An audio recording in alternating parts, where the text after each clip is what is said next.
Okay, next I'm doing this simple project to make covers for the chain plates.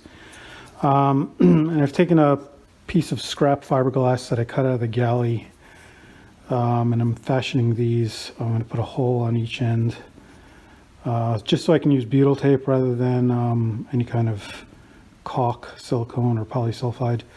I think that'll work better. I mean, chain plates do flex, so I think or they do move when they're under stress, so I think that butyl is probably a better choice.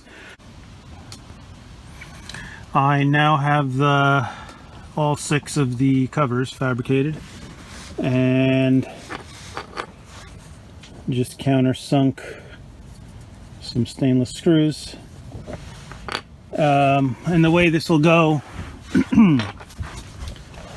is that obviously they'll just go over that, and the screws will go into this elevated part of the laminate.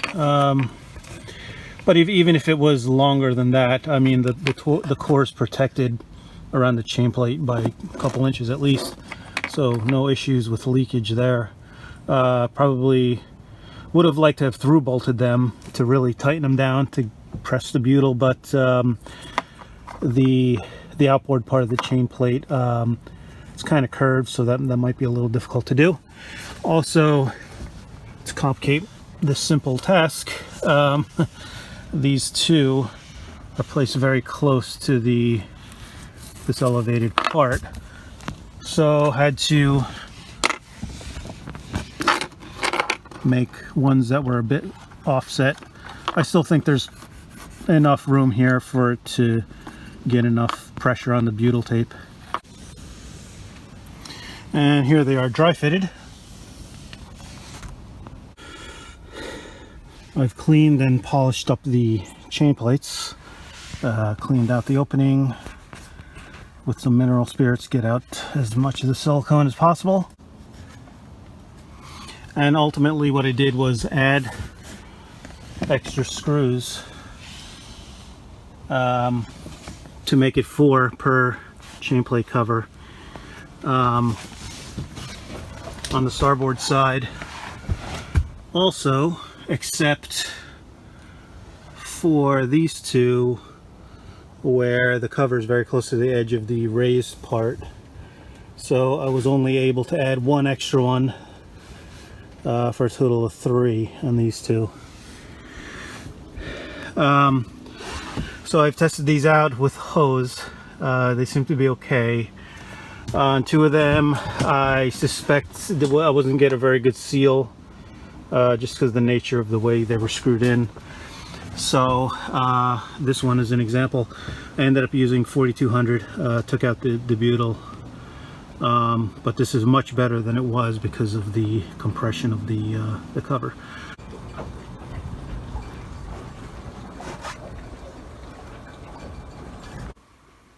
I was able to get a good deal on a Lagun table leg, which is really well made and it's quite versatile. I mean, you can obviously, it swivels and you can open the table that I made like this, swivels in any position you want. Also can be lifted. If I had someone sitting in this bunk, I could easily just move that out of the way, kind of like that.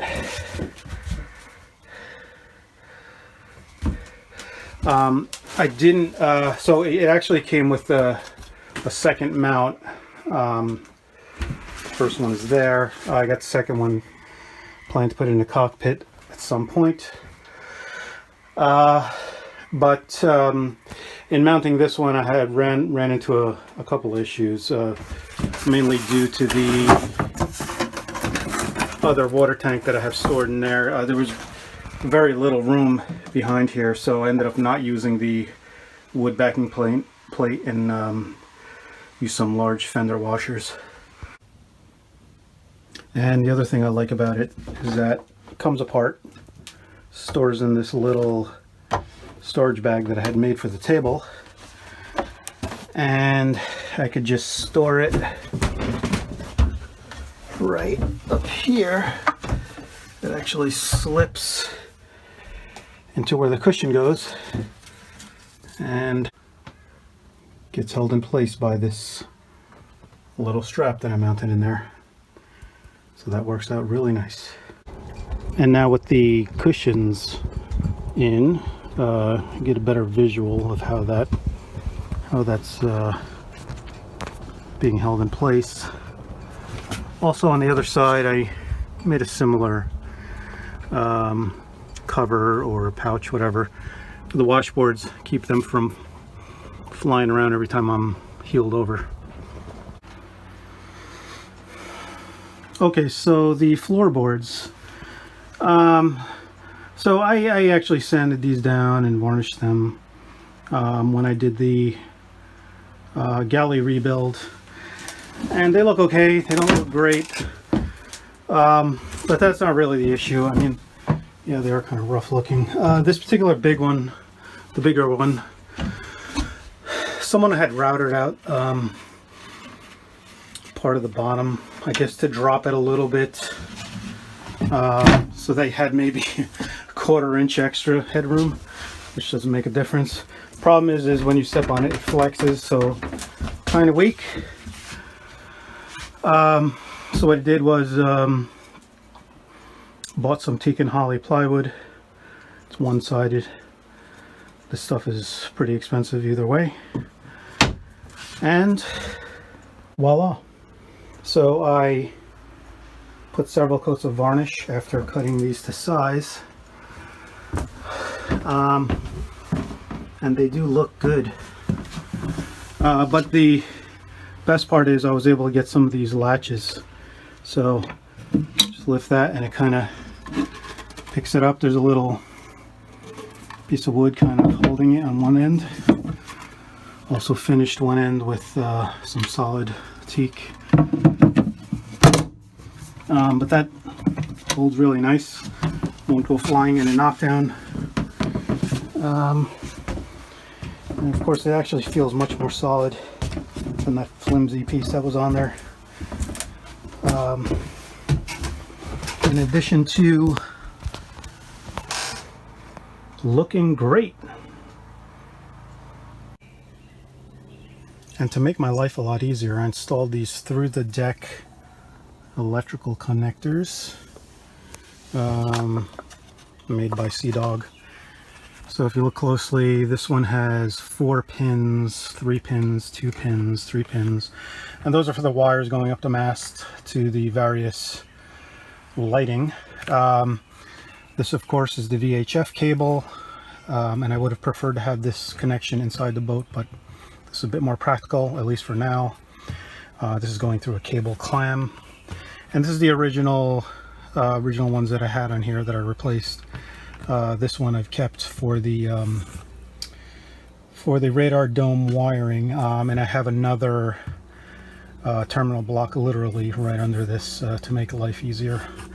Other than that, so these are the things that came with the connectors. I'm not going to really use them. I'm probably going to cut this off and just use the cap like that for when I'm transporting the boat. And here's the underside. Of course, I've protected the core with the epoxy plug, and this is the terminal block for the radar dome that I mentioned. Okay, so I found the need to repaint the cove stripe and the CO emblem there. First time I did it, I used whatever I had on hand. It was just some gold spray paint, and it started to bleed some black substance, you know, in the salt water. So I'm actually using some legitimate marine stuff here, total gold, and 2 coats so far. Looks good, and I think that's the ticket. I also made some hatch covers out of some spare Sunbrella that I had. These were relatively simple to make. I did try using the instructions the YouTube instructions that Sailrite has, but I didn't really like the fit of those. So this was relatively simple. I just made a square that overlapped the hatch by, I don't know, maybe 2 inches. Each corner I just made a little pleat like that.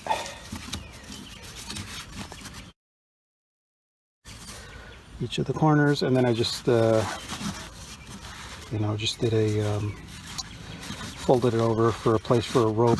I got some Dacron line here and a cord lock, and did that for both hatches. And installed on the hatches. See how nice those look. So I just pulled the cord, tighten the cord with the cord lock, and then hook it over one of the handles in case I got blown off. It won't fly away. Large one looks really good. A little dusty, but once it rains it'll clean up. Next. So the next project was to make a cargo net, and essentially this is for tying down the inflatable dinghy onto the deck behind the mast. And while I could just do that with rope, I also wanted something that I could probably use in the V-berth to retain stuff if necessary. So everything I looked at was either too expensive or the wrong size, and what I did was I just bought a set of 4 16-foot straps off of Amazon, relatively inexpensive. Cut them up and did a with a regular sewing machine, just 2 bar tacks on each intersection. Originally I had put all the buckles on one side. It was 1, 2, and then 2 in the middle. And then I ended up cutting these off, installing them on the other side, directly opposite of these 2, and then adding a bit of extra straps so I have something to go around and through the buckle. Unfortunately, the usual spot of carrying it under the tiller, having put on this new throttle lever, it would interfere with that. And here it is installed. It's in a good spot. I think it doesn't really block visibility too much through the Dodger, and I could probably fit a few more things in there.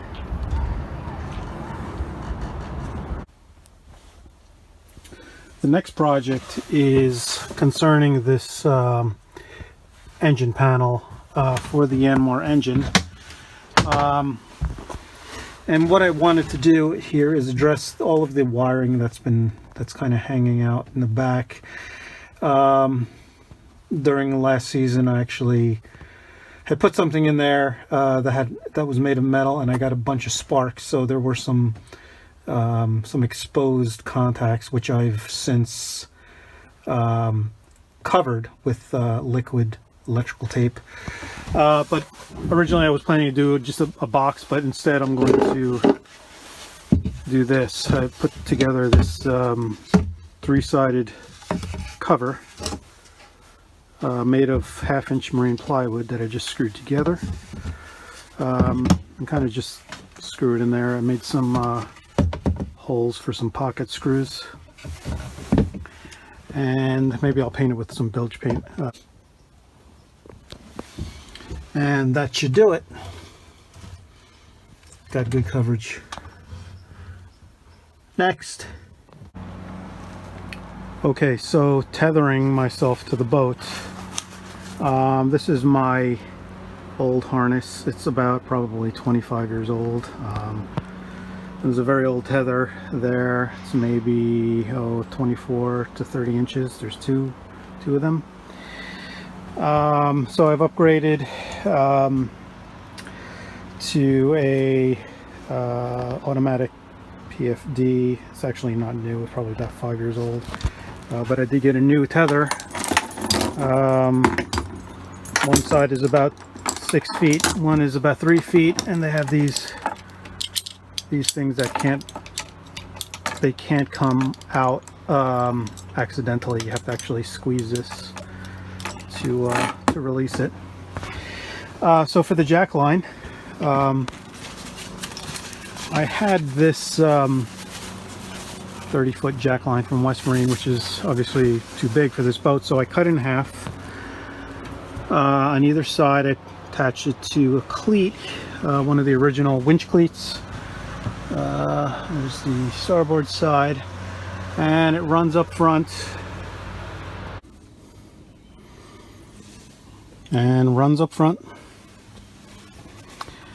Of course, I had to cut it in half, so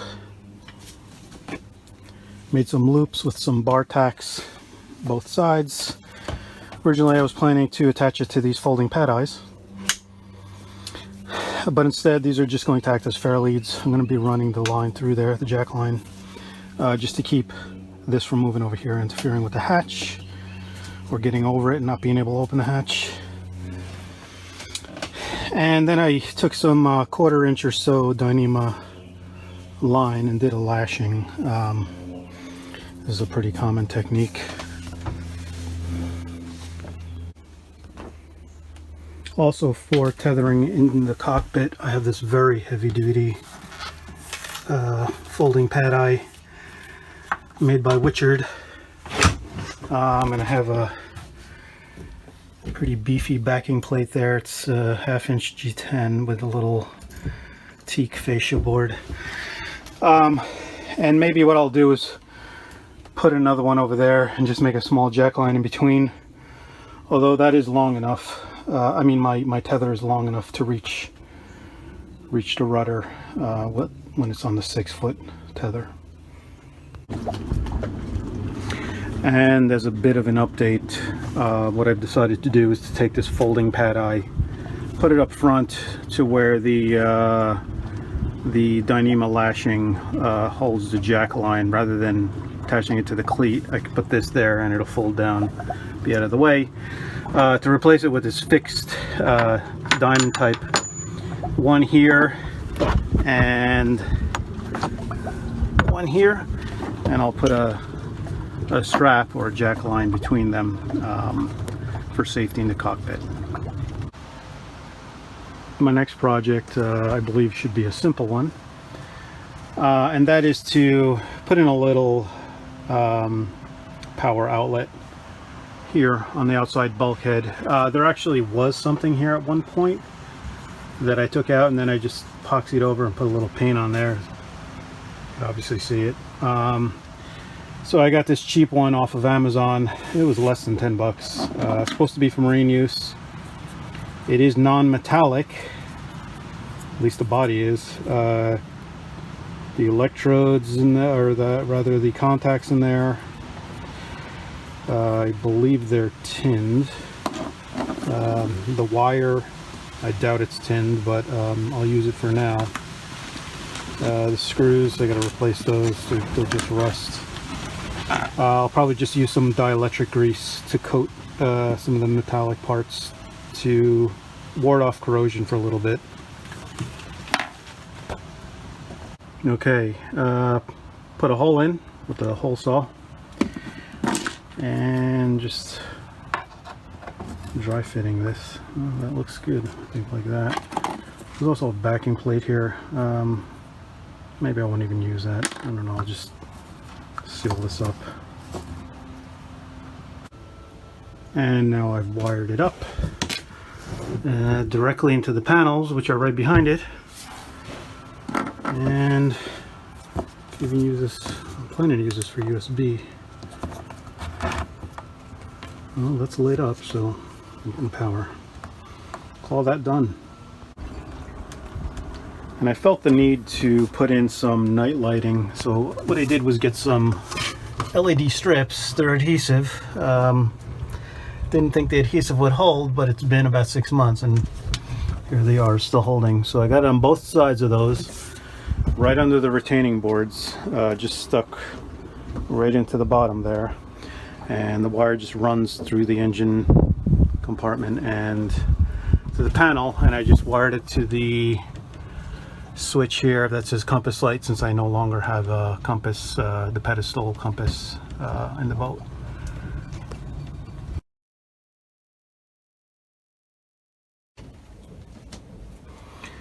Another quick project here was to keep these boards open. I installed these little struts, only one on each board, and all it is it's just a spring. I've seen these on other boats. Had a hard time finding them, and actually found them on Amazon, I think. But they work real well. You just give it a little bend, and it closes. Next, I've been wanting to do this for a while, and I saw that Jim Baldwin on his Adam Voyager YouTube channel did something similar. Basically, it's just a little spacer or a chock for the whisker pole, and since I always keep my whisker pole ready, it just gets hooked to the ring, and that's actually the head sail halyard right now, but I have a spinnaker halyard that I usually put on there. I just drop that and I hook it to the sail for quick usage, and all it really is just a piece of maybe 1-inch high density polyethylene that I just cut the shape. I shaped it to the contour of the mast, then screwed it in, put some Tef gel in, and works real nice. Okay, so the next job was to compartmentalize some of the storage that I have here in these lockers. So this is the shelf for the starboard water tank. There's one on the other side as well. And I closed it off with this board. Underneath this is the sounder for the depth. And in order to access that, I unstrapped the tank, slide it this way, and then there's a deck plate, a brass deck plate that I could just unscrew. But this is closed off on the other side as well, so if there's a leak in there, it'll kind of minimize the amount of water that gets in. Also, I did close this off on the other side to make another compartment in the further back there in the quarter berth. Did the same thing on the other side. So I'm going to try to make these watertight, that way I have some built-in flotation. Next, in the spirit of building even more compartments, so under this is the stove side of the galley, this cabinetry that I built. I did some work here with a false floor. This is actually my folding oven. So as you can see, the floor here is in two pieces. This is kind of screwed down, so that's, that doesn't move, but this part here lifts up, comes off. Obviously you can put stuff under there, also in there, but this is just retained with this little pin here. There's a hole at the bottom of this,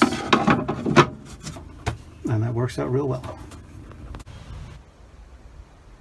Okay, so I've decided to keep the original name, which is Kintyre. I've always liked the name Intrepid, and I did not change the name on the federal documentation, so technically it's still Kintyre. But another thing I noticed that there are literally hundreds of boats named Intrepid when you search the Coast Guard website, and only a handful named Kintyre. I wonder how many of them are still in existence. So that's what I'm gonna do. Of course, I needed to change the inlay on the door,